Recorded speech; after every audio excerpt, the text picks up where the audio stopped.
Salut mes petits loups, j'espère que vous allez bien. On se retrouve aujourd'hui, comme chaque dimanche à partir de maintenant, pour une nouvelle vidéo. Je vous propose cette semaine de parler papeterie et surtout organisation, puisque je vais enfin vous montrer ce que cache mon carnet de vie. Alors vous avez été nombreux et nombreuses sur les réseaux sociaux à me demander ce qu'est ce fameux carnet marron, ce fameux carnet de vie. En fait, c'est le nom que je donne à mon carnet de collection à long terme. Quand on commence un bullet journal, en général, on y place des collections qui vont nous suivre pendant plusieurs mois, voire carrément toute l'année en cours. C'est par exemple le cas des trackers de remise en forme, de bien-être, un tracker par exemple pour arrêter de fumer, ou encore toutes les bonnes résolutions que l'on a décidé de prendre le 1er janvier, et que l'on a choisi de tenir tout au long de l'année, même si la plupart du temps, ça s'arrête à partir du 15 janvier. Ce carnet-là est un carnet qui va m'aider à traquer toutes mes bonnes habitudes, mes bonnes résolutions. Bon, voilà, en général, j'en prends pas trop parce que ça marche pas super bien les bonnes résolutions, mais tout ce que j'ai choisi de faire pour devenir la meilleure version de moi-même. Je vous propose de découvrir ça tout de suite. Alors avant toute chose, sachez que pour mon carnet de vie, j'utilise un carnet l'organisé par les astuces de Margot. C'est un carnet qui malheureusement n'est plus disponible à la vente. Il a été mis en vente sur la boutique de Margot, donc de la chaîne YouTube Les Astuces de Margot. Une première fois dans le cadre de la vente d'une box papeterie avec donc le carnet et des stylos, du matos pour faire son propre bullet journal. Tout est parti en 6 minutes chrono. Vraiment, c'était assez impressionnant, il a été très vite en rupture, victime de son succès. Et ensuite, quelques moments plus tard, il a été vendu à l'unité, et pareil, toutes les unités se sont vendues extrêmement rapidement. Donc, si vous souhaitez vous procurer un carnet similaire, je ne peux que vous recommander de vous tourner vers la marque Le Môme, qui vous propose des carnets bullet journal très jolis, avec à peu près cette couleur-là, pour la couverture, avec une couverture rigide et du papier de bonne qualité. Donc voilà, n'hésitez pas à vous tourner vers cette marque, mais en attendant, on va étudier d'un petit peu plus près ce que contient ce carnet de vie. On va l'ouvrir, et d'abord, on va s'intéresser aux 2 premières pages. Alors moi, c'est que de la décoration, puisque j'ai voulu à la base faire une espèce de petite page d'introduction, j'y avais mis des stickers, et puis il s'avère que ça me plaisait pas trop, il y avait trop de couleurs, je me suis un peu trop laissé aller au niveau des couleurs, donc j'ai tout recouvert avec du noir. Donc si bien que, regardez-moi ça, voilà, cette page elle est très épaisse, puisqu'à la base, ça c'est du 120 GSM, donc c'est du papier qui est vraiment de très bonne qualité, un bon grammage, hein, 120 GSM, c'est moins certes que le Scribbles That Matter, mais c'est plus qu'un Leuchtturm. Et puis de toute façon, dans le carnet de vie, on n'a pas besoin d'utiliser de l'aquarelle par exemple. On n'est pas là pour exprimer notre créativité, on est surtout là pour s'organiser et profiter donc de toutes ces pages pour organiser notre vie sur le long terme. Donc, c'est pas bien grave, mais par contre, sachez que ça fonctionne très bien pour tout ce qui est stylo à plume, ou des stylos comme les Staedtler, ou même encore les Posca, donc ça fonctionne vraiment très bien. Là, on est sur une page donc du 120 GSM plus la page noire que j'ai collée dessus qui est issue d'un Nature and Olive avec du papier noir à pointillés. Donc ça fait 120 plus 160 GSM. On n'est pas loin du grammage d'une feuille pour papier aquarelle, hein, très clairement. Donc voilà, pour la décoration, des stickers de la collection Inktober 2019 par Valley of Paper. Et ensuite, on passe au principal, à l'intérieur même du carnet, à savoir pour la première page, le Life Calendar. Life Calendar, c'est une page qui est vraiment très pratique, c'est une page de visualisation du temps qui passe, et qui pour moi a en fait le don de me calmer direct, et de me mettre un bon coup de pied aux fesses à chaque fois que je la vois, parce qu'il faut savoir que la composition de cette page, c'est dans ce rectangle, plein de petits cercles qui chacun représente une semaine de vie. Chaque ligne représente donc une année de vie, et la totalité des lignes représente 90 ans de vie. Alors je suis pas en train de dire qu'une vie s'arrête à 90 ans, mais on va dire que il y a une bonne grosse partie d'une vie humaine sur cette page. Et donc ça, c'est ma vie. Et là, comme vous pouvez le voir, on est au tiers qui a été dépassé, quoi. Donc quand je vois cette page, Bah oui, ça peut être un peu badant, mais en même temps, ça me permet de me mettre un bon coup de pied aux fesses et de me dire, bah il serait peut-être temps que tu réalises un peu tes rêves, mon coco. Donc voilà, c'est une page de visualisation qui a le don d'être très efficace. Ensuite, bien sûr, on retrouve le fameux calendex que je mettais au début de chacun de mes bujots. Là, je le reproduis dans mon carnet de vie. Ça, c'est le calendex de 2020. Il est rempli qu'avec les anniversaires, mais on retrouve bien sûr une petite légende, avec ici les anniversaires, bien sûr, les événements divers et variés. Ça peut être des conventions, ça peut être des événements familiaux comme des mariages également, des événements médicaux, surtout des rendez-vous. Ici, des rendez-vous professionnels et les vacances, bien sûr, avec une couleur différente à chaque fois. Petit tip, j'indique la couleur du tombeau que j'utilise pour être sûr de bien utiliser la même couleur à chaque fois. Ça peut être un petit pense intelligent, comme dit Margot, ou un petit pensum, voilà. Donc je rajoute évidemment des petits stickers pour la déco, mais là vraiment je suis 100% stickers, je suis pas là pour faire du doodle, je suis là pour rendre la page agréable à l'œil. On passe aux doubles pages suivantes, c'est le calendex de 2021, bien sûr il n'est pas encore rempli, mais je garde le même schéma. Et là on passe au fitness tracker. Alors le fitness tracker, c'est c'est un tracker qui va me faire m'auto-humilier en pseudo-direct, hein, pour le coup, puisque vous pouvez le voir, chaque case colorée correspond à une journée pendant laquelle je me suis entraîné pendant 1 heure, ou en tout cas que j'ai fait une séance suffisamment intéressante pour être notée. Bon, si c'est trop court, il y a par exemple la couleur ici du light workout, ou encore le home workout. En fait, ce sont les séances de sport que je fais dans le cadre de mon Miracle Morning, j'allais dire de mon bullet journal, pas du tout, de mon Miracle Morning le matin. Donc ça peut être 10-15 minutes, puisque pour celles et ceux qui ont lu le Miracle Morning de Hal Elrod, vous savez que les 6 exercices du Miracle Morning, ce sont les Savers, et que le E de Savers, c'est Exercise, exercice physique.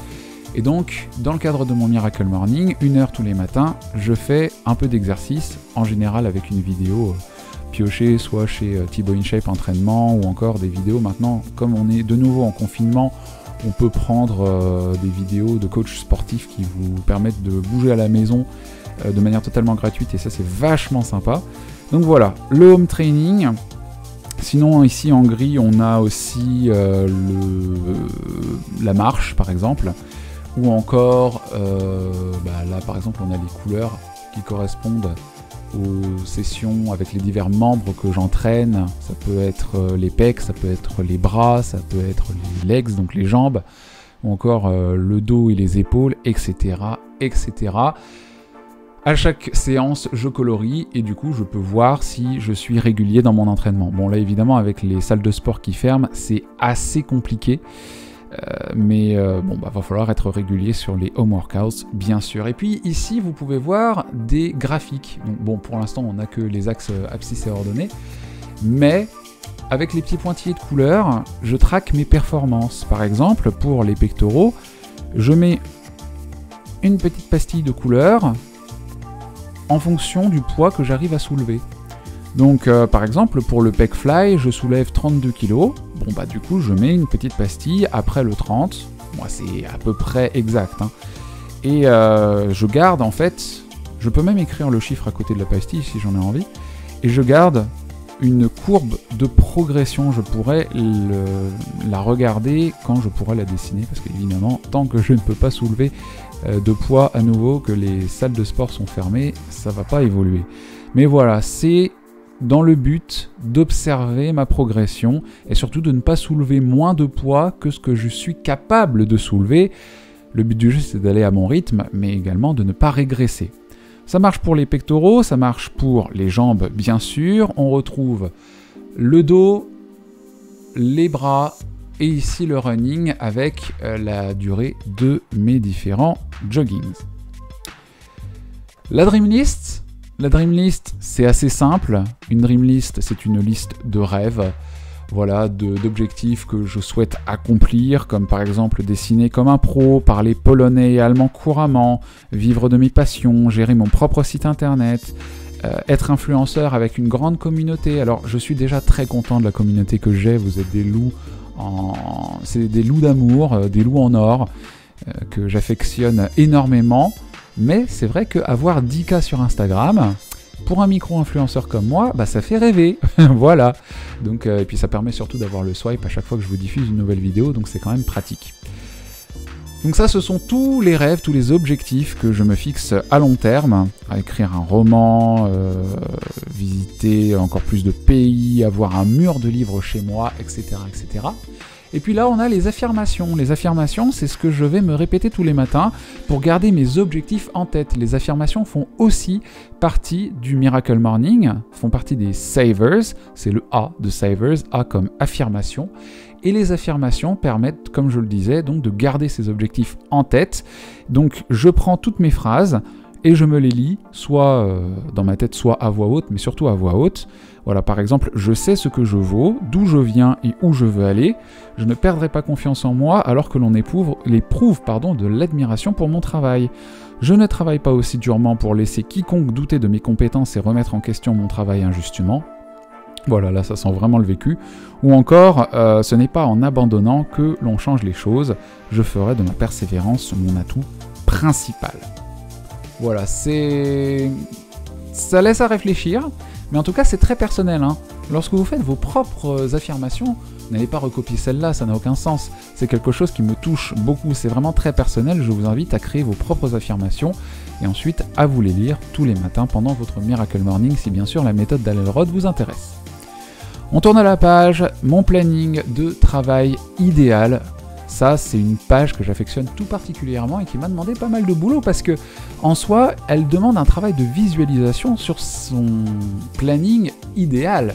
Donc là, on voit par exemple de minuit à 7h du matin que je dors, et puis à partir de 7h du matin, je commence mon Miracle Morning. D'abord, je prends mon petit-déj, et ensuite j'ai 2 heures pour moi, 2 heures pendant lesquelles je vais faire donc, par exemple, mon heure de lecture et mes savers pendant 1 heure. Ensuite, on va avoir 3 heures de travail, ou 2h30 pour le coup, et puis ensuite la pause déjeuner, 1 heure de sport, on continue avec le travail, et ensuite l'heure du dîner arrive. Ensuite 3 heures où soit je fais un live sur Twitch, soit j'en profite pour soit continuer de lire, soit faire du journaling, soit jouer à un jeu vidéo, jouer avec mes potes, chatter online, etc. Voilà. Et puis à 23h, fin de la journée, et je vais me coucher. Donc en fait, toutes ces catégories-là sont classées par couleur, et donc ces couleurs sont légendées juste ici, donc dans le tableau que j'ai appelé Data, avec la quantité d'heures consacrées pour chaque catégorie. Ici, on a 8 heures de sommeil, 7 heures de travail, donc 7 x 5, 35, on est sur une bonne semaine de 35 heures, mais ça c'est idéal, hein, 35 heures, on sait très bien qu'on travaille beaucoup plus que ça quand on est sur Internet.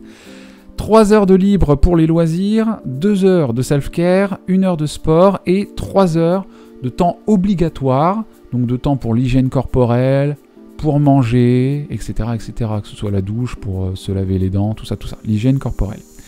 Et ensuite, j'ai repris quelque chose que j'ai appris dans un livre, l'un des 4 livres de Fabien Olicard, c'est un livre qui s'appelle « Votre temps est infini ».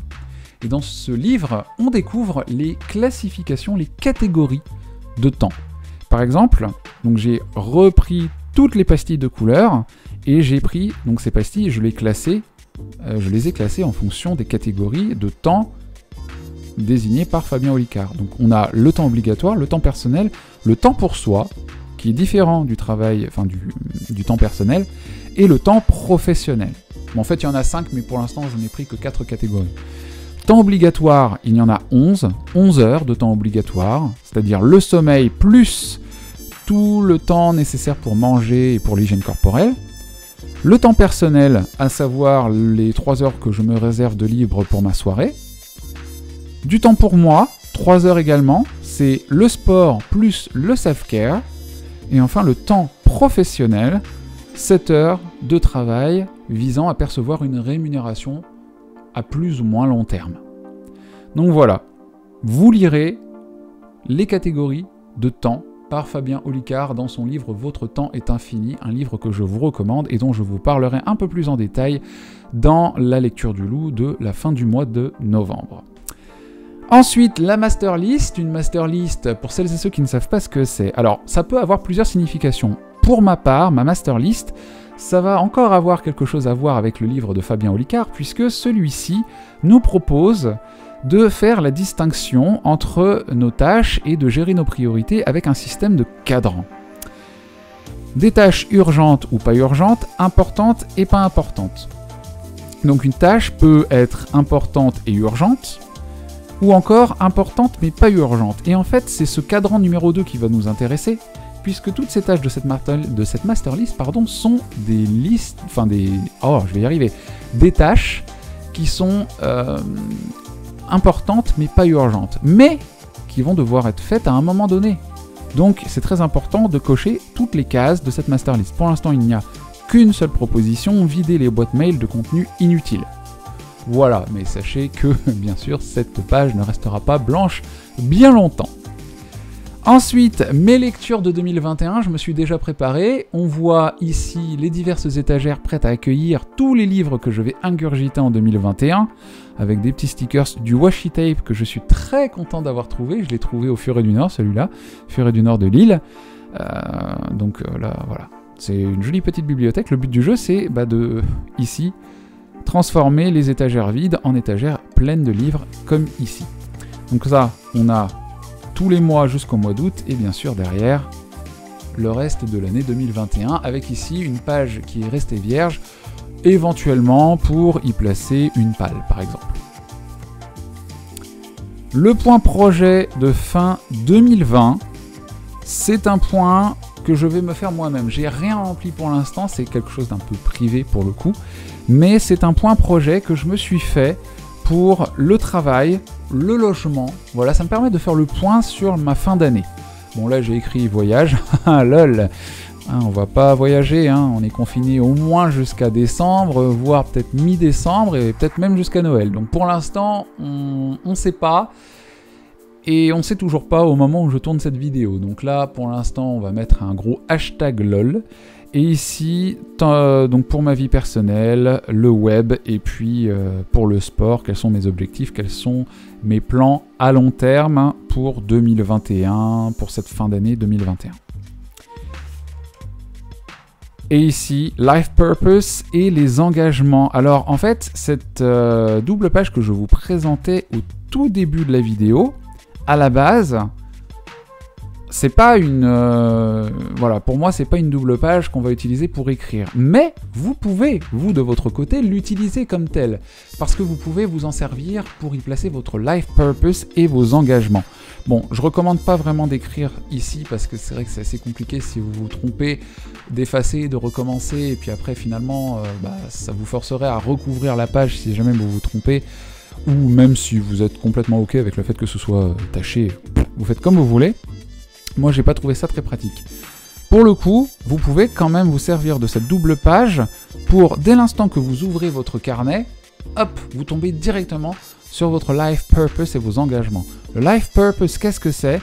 En français, on pourrait traduire ça par sa mission dans la vie, par, on va dire, sa ligne de conduite. Voilà. Life purpose, c'est ce pourquoi je me lève tous les matins, quelle est la mission que je me suis donnée et qu'est-ce que je vais pouvoir faire de ma vie, en fait, tout simplement. Donc, à quoi va me servir mon temps de vie? Moi, j'ai écrit, mon objectif dans la vie est de devenir chaque jour un peu meilleur afin de profiter de chaque petit bonheur de l'existence et de laisser une empreinte de ma vie dans celle d'autres personnes en les inspirant, en les aidant et en partageant mon travail et mes créations. Alors, la syntaxe de ce petit paragraphe est un peu maladroite, j'en conviens, parce que c'est vraiment un exercice d'introspection. Savoir quelle est sa mission dans la vie, ce pourquoi on existe, c'est pas évident. Donc c'est vrai que j'ai eu un peu de mal, j'ai été un peu gauche pour le coup, un peu maladroit dans ma syntaxe, dans ma façon d'exprimer ce life purpose, et c'est pour ça que j'utilise le terme en anglais d'ailleurs, parce que c'est vrai que c'est assez difficile à traduire. Ma mission dans la vie, on pourrait écrire ça en toutes lettres en français, ma mission dans la vie c'est... c'est ça, voilà. Life purpose, ici juste à côté, on a les engagements. Les engagements peuvent être plus ou moins liés à votre mission de vie. Me coucher, donc ça c'est pour ma part, vous êtes évidemment pas obligé d'avoir les mêmes, mais ça va être des engagements à prendre pour justement devenir la meilleure version de soi-même. Me coucher et me réveiller à des heures raisonnables, m'accorder chaque jour du temps pour mon développement personnel, ne pas être en retard, être et rester organisé, ça c'est très important de l'être mais surtout de le rester, lire tous les jours, voilà, lire tous les jours, ça c'est un indispensable pour moi, surtout via mon activité, et garder distincte ma vie professionnelle et ma vie personnelle. C'est un petit conseil de santé mentale. Voilà, pour garder votre santé mentale au top, faites bien la distinction entre les deux, ça vous permettra d'éviter certaines galères. Et je sais de quoi je parle. Pour la décoration, j'ai pris un sticker de la planche Nuit Magique, que j'ai... en fait, c'est un sticker bouteille, une espèce de flacon, et j'ai enlevé le bouchon, je l'ai découpé, et ensuite j'ai rajouté un petit effet de bouchon qui s'envole. Et hop, voici tous mes engagements. Évidemment, la liste est non exhaustive. Voilà pour ce qui est de mon carnet. Vous vouliez voir l'intérieur, et bien le voici. Et voilà mes loups, cette vidéo est maintenant terminée. Merci beaucoup de l'avoir suivi, merci de l'avoir regardé. Ça a été un plaisir pour moi de la tourner, si ça a été un plaisir pour vous de la regarder, n'hésitez pas à lâcher le pouce bleu qui fait plaisir, je n'en parle pas, peut-être pas suffisamment assez, mais un pouce bleu, c'est la garantie pour moi que mon travail vous plaît et que ces nouveaux rendez-vous vous plaisent également. Est-ce que ce nouvel horaire vous convient? N'hésitez pas à me laisser tous vos commentaires, toutes vos questions également sur le carnet de vie. Et puis moi, j'aurai le plaisir de vous retrouver dès dimanche prochain pour une nouvelle vidéo. En attendant, bien sûr, il y a les réseaux sociaux, il y a les lives sur Twitch et sur Instagram. Je vous embrasse très fort sur le bout de vos truffes humides et je vous dis à la semaine prochaine. Bye bye. Peut-être des animaux sauvages qui poussent. En fait, dans le confinement, je pense qu'il y a une faune, il y a un microcosme qui est en train de vivre, de pulluler dans ma barbe. Je pense qu'il doit y avoir des petits animaux inconnus. Pour que ça me gratte le nez et la moustache à chaque vidéo, je crois qu'il n'y a pas d'autre explication en fait. Est-ce que j'ai envie de rôter? Je sais pas, il faut... Enfin, je me donne des coups sur les lunettes. Je me suis donné un coup de carnet, yes. Petite danse de préparation de vidéo. Oh, est-ce que je vais vraiment poser pour la miniature avec cette tête de con? Bah ouais, hein.